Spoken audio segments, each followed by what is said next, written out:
Hello everyone. So in the next series of the soft computing, we were discussing the MCP numerical. Now the next question we are discussing about the OR function. MCP model हम OR function पे कैसे apply करेंगे, कैसे हम OR logic gate पे काम करेंगे, we will see in this video. So we know that the first step is we have to write up the truth table of the OR function. मुझे पता है truth table OR function की क्या होती है. अगर मेरे पास input में 1 1 है, तो I will achieve the value as 1. Similarly for the 1 0 it is 1, 0 1 is 1 and 0 0 is 0. ठीक है बेटा.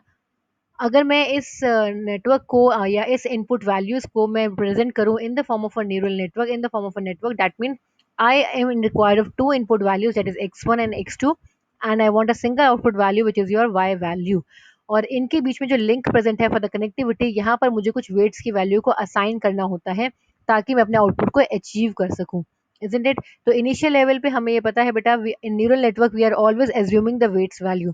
So in this question we are assuming the weights value as W1 की वैल्यू मैं 1 assume कर रही हूँ और W2 की वैल्यू को मैं 1 assume कर रही हूँ. It depends on you. आप कोई भी वैल्यू को assume कर सकते हैं. आप 1 0 भी ले सकते हैं, 0 1 भी ले सकते हैं, 0 0 भी ले सकते हैं. But in this question I am assuming the value here as W1 1 and W2 1.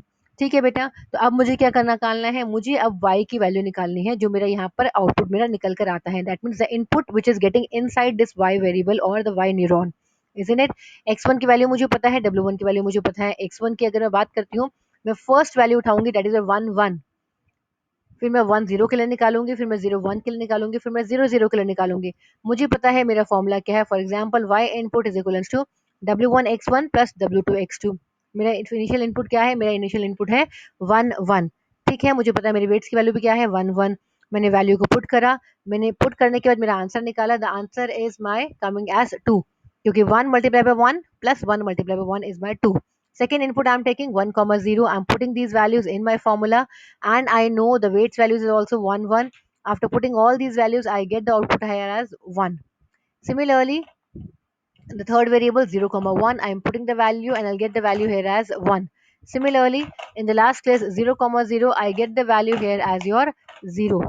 Isn't it? अब मुझे क्या करना है बेटा. मुझे पता है कि मुझे आउटपुट में ये सारी वैल्यूज चाहिए. यानी कि फर्स्ट में मुझे 1 चाहिए, सेकंड में 1 चाहिए, थर्ड में 1 चाहिए और फोर्थ में मुझे 0 चाहिए.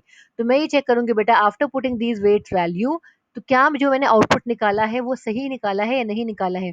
वो चेक करने के लिए मैं क्या करूंगी. I will set my threshold value. यानी थ्रेशोल्ड वैल्यू को मुझे सेट करना होगा जिसके बिहाफ पे मेरा जो आउटपुट न्यूरॉन वाई है वो फायर करेगा या नहीं करेगा वो ये डिसाइड करेगा बेटा. अगर मेरी वैल्यू 1 आएगी तो यानी कि मेरा न्यूरॉन फायर कर रहा है और अगर मेरी वैल्यू 0 आएगी तो यानी कि मेरा न्यूरॉन फायर नहीं कर रहा है. So for that part I have to set the threshold value. For example I am assuming कि मैं अगर थीटा की वैल्यू को मैं 1 अज्यूम कर लेती हूँ. मेरी वैल्यू थीटा की अगर इक्वल टू 1 आ जाती है तो मेरा न्यूरॉन इक्वल टू और ग्रेटर देन अगर मेरी 1 है तो मेरा न्यूरॉन को फायर करना चाहिए, नहीं तो मेरा न्यूरॉन फायर नहीं करना चाहिए. तो मैं चेक करती हूँ at every level my condition is satisfying और not. In the first case, the value coming is 2. Now I am checking the condition. The theta value is 2, 1, which is greater than equivalence to 0. Isn't it? That means जो भी मेरी value है वो आपकी 1 से equal होनी चाहिए, 1 से बड़ी होनी चाहिए. तो 2 मेरी बड़ी है वैल्यू. दैट मीन्स मेरा न्यूरॉन यहाँ पर फायर करेगा ही करेगा. Similarly, in the second case, I am checking the threshold value. It is greater than equivalence to 1. Yes, it is equivalence to 1. तो मेरा न्यूरॉन यहाँ भी फायर करेगा. मैंने नेक्स्ट केस चेक करा. नेक्स्ट केस में भी मैंने चेक करा my value is greater than equals to 1. Theta की वैल्यू मेरी वो थी, वो मेरी सेटिस्फाई कर रही है. Yes it is again coming 1. So it is satisfying my condition and the last value is my greater than equals to 1. No, this is less than 1. तो मेरा न्यूरॉन वहां पर 0 फायर करेगा यानी कि वो फायर नहीं करेगा और मेरा आउटपुट भी यही कह रहा है 0. तो यानी कि मेरा न्यूरॉन कहाँ कहाँ फायर करेगा. My neuron will fire it as at the first value, at the second value, at the third value, but not at the fourth value. Isn't it? और मुझे जो आउटपुट चाहिए था वो भी मुझे यही चाहिए था. यानी कि फर्स्ट सेकंड थर्ड पे मेरा न्यूरॉन फायर करना चाहिए, फोर्थ पे मेरा न्यूरॉन फायर नहीं करना चाहिए. दैट मीन्स जो वेट्स वैल्यू मैंने इस क्वेश्चन में यूज करी है, इस और फंक्शन में मैंने यूज करी है वो सही है. मेरा आंसर वो करेक्टली निकाल कर मुझे दे रहा है. Isn't it? So that is the further explanation of that thing. कि अगर मैं थीटा की value greater than equal to 1 assume करती हूँ तो मेरे आउटपुट की वैल्यू क्या क्या निकल कर आनी चाहिए. It should be the value 0.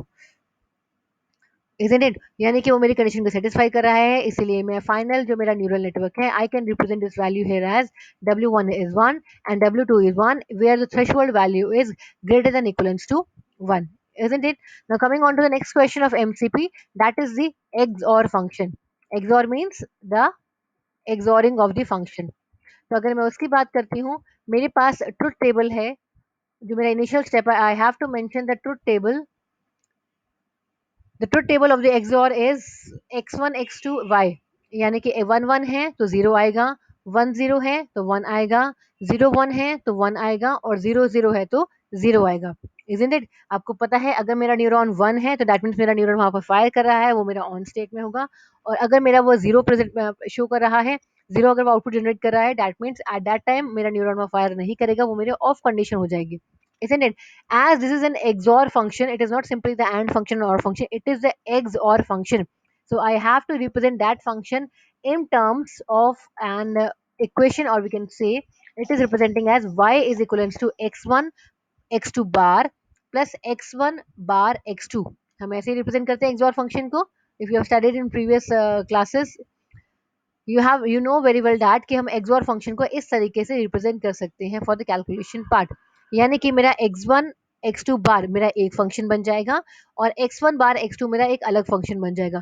तो मैं इस पूरे फंक्शन को एक नाम दे देती हूँ, विच इज योर z1, और इसको भी मैंने सेकेंड नाम दे दिया, that is your z2. Isn't it? अब हम क्या करेंगे बेटा, हम अलग अलग इन वैल्यूज को निकालेंगे और निकालने के बाद हम आगे सम अप करेंगे. यानी पहले मैं z1 निकालूंगी, फिर हम z2 को आइडेंटिफाई करेंगे. ठीक है बेटा, तो we are starting with the first function, that is my z1 function. मुझे पता है z1 का फॉर्मूला क्या है. z1 is x1 x2 bar, which is my function 1. ठीक है, हम आगे देखते हैं बेटा. This is the representation of my XOR network, क्योंकि मैंने आपको बताया है कि XOR को हम सिंगल लेयर में रिप्रेजेंट नहीं कर सकते, we have to represent in a multi layer feed forward network, क्योंकि ये XOR फंक्शन है. तो आपको पता है आपके दो इनपुट्स तो हैं ही हैं, प्लस मेरे इसके अंदर फंक्शन आपके ऐड हो गए. उन फंक्शंस को मैं हिडन लेयर में रिप्रेजेंट करूंगी, that is in terms of z1 and z2 and my output neuron which is your y. x1 को z1 से अगर मुझे लेके जाना है, लिंक देना है, तो वहां मुझे कुछ वेट्स असाइन करना पड़ेगा, which is your w11. Similarly x1 से z2 के पास अगर मेरे को जाना है, which is your w12. Similarly x2 से z1 w21, x2 to z2 that is w22. और अगर y के पास मेरे को जाना है, तो यहाँ पर भी मेरे कुछ वेट्स की value which is v11 and v21. इन्हीं वेट्स की वैल्यू को मुझे आइडेंटिफाई करके चेक करना है कि जो मेरा आउटपुट निकल कर आए, जो भी वेट्स की वैल्यू मैं यूज कर रही हूँ, वो आउटपुट मेरा यही आना चाहिए. अगर ये आउटपुट नहीं आता है तो मुझे वेट्स की वैल्यू को फिर से चेंज करना पड़ेगा till I achieve my output value. ठीक है बेटा, तो हम फर्स्ट फंक्शन पे चलते हैं. मेरा फर्स्ट फंक्शन है x1 x2 bar, isn't it? x1 x2 बार. ठीक है बेटा, तो मैंने क्या करा, मैंने अपनी ट्रुथ टेबल को मेंशन कर दिया. ट्रुथ टेबल को मेंशन करने के बाद मैंने मेंशन किया बेटा कि I am assuming my weights value as excitatory weights. हमने प्रीवियस क्लासेस में डिस्कस किया था बेटा, basically we are having two types of weights, excitatory weights and inhibitory weights. Inhibitory weights are basically your negative weights and excitatory weights are basically your positive weights. तो यानी कि मैं इसमें W11 और W21 की वैल्यू, यानी कि मैं बात कर रही हूँ आपके Z1 में जो दो वेट्स की वैल्यू जा रही हैं, W11 और W21, ये दोनों ही वैल्यू इसके x1 और x2 से जो आपके z1 के पास जा रही है, उन दोनों वैल्यूज को मैं इनिशियली क्या एज्यूम कर रही हूँ, I am assuming initially as your 1 value. ठीक है बेटा, गेटिंग माय पॉइंट एवरीवन? इसके बाद हम फिर वही स्टेप जो हमने एंड फंक्शन में किया था या और फंक्शन में किया था, उसी प्रोसेस को हम फॉलो ऑन करेंगे. फॉलो ऑन करेंगे यानी कि मुझे अपने हर वैल्यू पे, हर लेवल पे मुझे अपने आउटपुट को निकालना है. फॉर दैट पार्ट मुझे पता है मेरा फॉर्मूला क्या है. It is saying that z input is equal to w11 x1 plus w21 x2. आपको पता है आपने 1 1 को 1 एज्यूम करा है, 2 1 को भी आपने 1 1 एज्यूम करा है. इनिशियल लेवल पे आपकी वैल्यू क्या है, यहाँ पर है आपके 1 और 1, इजंट इट? आपका 1 1 है यहाँ पर, इजंट इट? आपको पता है हमने x2 बार यूज करा है यहाँ पर, इसलिए हम यहाँ पर 1 के 1,1 हम we are using the value. जब मैंने वैल्यू को पुट करा, I got my answer here as it as 2. मेरा आंसर यहाँ पर क्या आ रहा है, 2 आ रहा है. सिमिलरली मैं इसी प्रोसेस को फिर से फॉलो करूंगी. 1,0 मेरे पास वैल्यू है as x1 x2 value. Weights की वैल्यू मेरे पास 1 1 है, मैंने पुट करा, I got the value here as 1. Similarly, for the third step 0,1, I am getting the value here as 1. Similarly, for the fourth part, I am getting the value here as 0.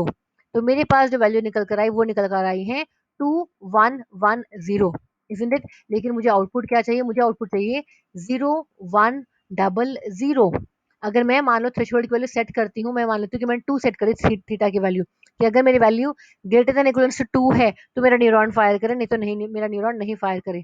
अगर ऐसा होगा तो मेरा neuron कहाँ कहाँ fire करेगा, मेरा neuron यहाँ तो फायर कर जाएगा लेकिन बाकी जगह नहीं करेगा. और मुझे क्या चाहिए, मुझे सिर्फ सेकंड पोजीशन में चाहिए कि मेरा न्यूरॉन यहाँ फायर करना चाहिए। इस केस को भी मैं मान लेती हूँ कि मैंने थ्रेशोल्ड की वैल्यू 1 सेट कर दी, यानी कि अगर 1 है तो मेरा न्यूरॉन फायर करे, नहीं तो फायर ना करे। तो इस केस में क्या हो जाएगा, मेरा न्यूरॉन यहाँ पर भी फायर कर जाएगा। लेकिन मुझे क्या चाहिए, मुझे यहाँ पे मेरा न्यूरॉन फायर नहीं चाहिए।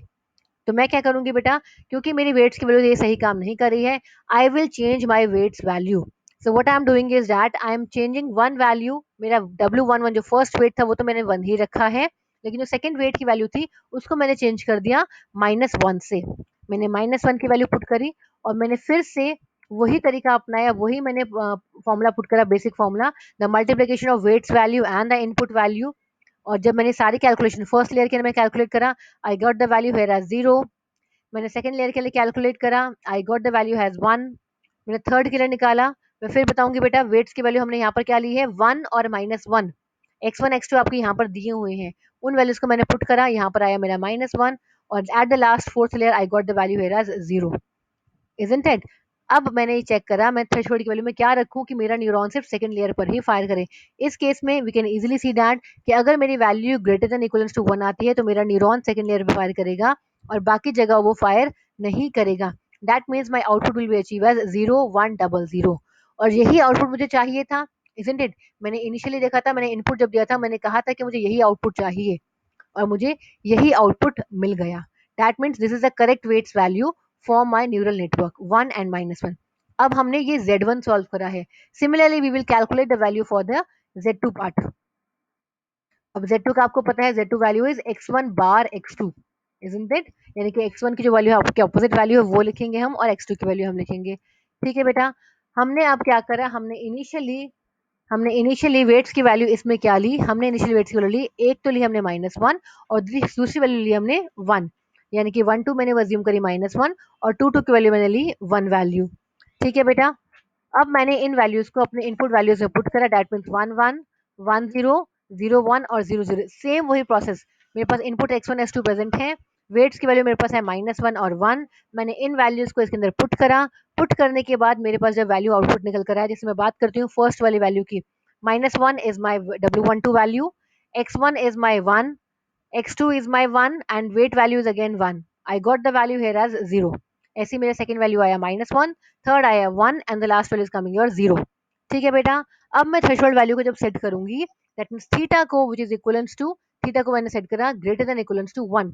यानी कि मुझे न्यूरॉन कहाँ फायर चाहिए था, मुझे न्यूरॉन फायर चाहिए था थर्ड कंडीशन पे। तो थर्ड कंडीशन में अगर मैं 1 की वैल्यू रखती हूँ इक्वल टू ग्रेटर देन, तो क्या वो मेरी कंडीशन को सेटिस्फाई कर रहा है, yes it is satisfying my condition. बाकी 3 जगह मेरा न्यूरॉन फायर नहीं करेगा, क्योंकि बाकी 3 जगह वैल्यू मेरी 1 से कम है। तो that means it will produce the output as 0 0 1 0। मेरा ये आउटपुट निकल कर आ रहा है आफ्टर आफ्टर सेटिंग माई थ्रेशोल्ड वैल्यू थीटा। और मुझे क्या वैल्यू चाहिए थी, मुझे वैल्यू भी यही चाहिए थी, इजंट इट। मेरे पास अब Z1 पे निकल के आ गया, मेरे पास Z2 पे निकल के आ गया, मेरी फाइनल वेट्स वैल्यू Z2 की निकल कर आई है -1 एंड 1। थ्रेशोल्ड की वैल्यू क्या है मेरी, ग्रेटर देन इक्वल्स टू 1। अब हम क्या करेंगे, हमारा नेक्स्ट स्टेप क्या था, हम Z1 प्लस Z2 करेंगे, जो हमारा बेसिक स्टेप था, जो हमने इनिशियली हमने लिखा था। हमने वही किया बेटा, Z1 और Z2 वैल्यूज को हमने यहाँ पर लिख लिया। लिखने के बाद अब हम क्या करेंगे, क्योंकि मेरे पास जो आपकी वैल्यूज थी, देखिए मैं वापस आपको फिगर पे दिखाती हूँ, showing to the picture of the neural network. मेरी वैल्यूज जो है वो Z1 और Z2 की निकल आई, ये Z1 है, Z1 की वैल्यू मेरी निकल कर आ गई, अब Z2 की निकल कर आ गई। अब मुझे आउटपुट कहाँ भेजना है, मुझे आउटपुट यहाँ पर भेजना है। तो इसके लिए मुझे क्या करना पड़ेगा, जो भी Z1 से मेरा आउटपुट निकल के आ रहा है मल्टीप्लाइड बाय V11, सिमिलरली जो भी आउटपुट मेरा Z2 से निकल के आ रहा है मल्टीप्लाई बाय V21, और इन दोनों को मैं ऐड कर दूंगी, वो मेरा इनपुट बन जाएगा Y वेरिएबल के अंदर। वही हमने आगे फर्दर स्टेप में किया है बेटा। देखिए, same step we have followed in the next case. यानी कि हम लोगों ने जो वेट्स की वैल्यू है, मैं यहाँ पर भी फिर से मेरे को V11 और V21 को एज्यूम करना पड़ेगा। मैंने एज्यूम करा both the weights as here 1 and 1। मैंने 1 1 एज्यूम करा, 1 1 एज्यूम करने के बाद मैंने चेक करा कि मेरे पास जो वैल्यू निकल के आ रही है वो सही आ रही नहीं आ रही। हम फिर से वही इनपुट्स लेंगे, इनपुट वैल्यू मेरी यहाँ पर कौन कौन सी हो जाएगी, दैट मीन्स 0 एंड 0 1 0 0 1 एंड 0 0। ठीक है बेटा, जब मैंने इन वैल्यूज को पुट करा, पुट करने के बाद मैंने आंसर निकाला, आंसर निकालने के बाद मैंने चेक करा, तो मुझे क्या चाहिए था बेटा, मुझे ये चाहिए था कि मेरे पास जो वैल्यू थी वो आनी चाहिए आपकी 0 1 1 0। That means that means my condition is been satisfied. मुझे आउटपुट वैल्यू में यही चाहिए था। मेरा आउटपुट क्या था? मेरा आउटपुट यही मुझे कह रहा था कि मुझे 0110 चाहिए, जो फाइनल मेरी टेबल की वैल्यू थी, वही मुझे वैल्यू मेरी वही आ रही थी। तो दैट मीन्स जो मेरी वेट्स की वैल्यू है यहाँ पर V111 और V211, यानी कि ये भी मेरी कंडीशन को सेटिस्फाई कर रही है, इजंट इट? तो मेरे पास सारी वेट्स की वैल्यू आ चुकी हैं। तो मैं क्या करूँगी, जितने भी मेरी वेट्स की वैल्यू है उसको मैं इसके अंदर, मैं न्यूरल नेटवर्क के अंदर I will put these value, all these values, and I can mention simply that कि all these weights values are the correct and it is satisfying my condition for achieving my output value. Thank you so much to all of you. For the further, we'll in the next series of the lectures we'll discuss about regarding the numericals of the linear separability and the Hebbian algorithm. Thank you.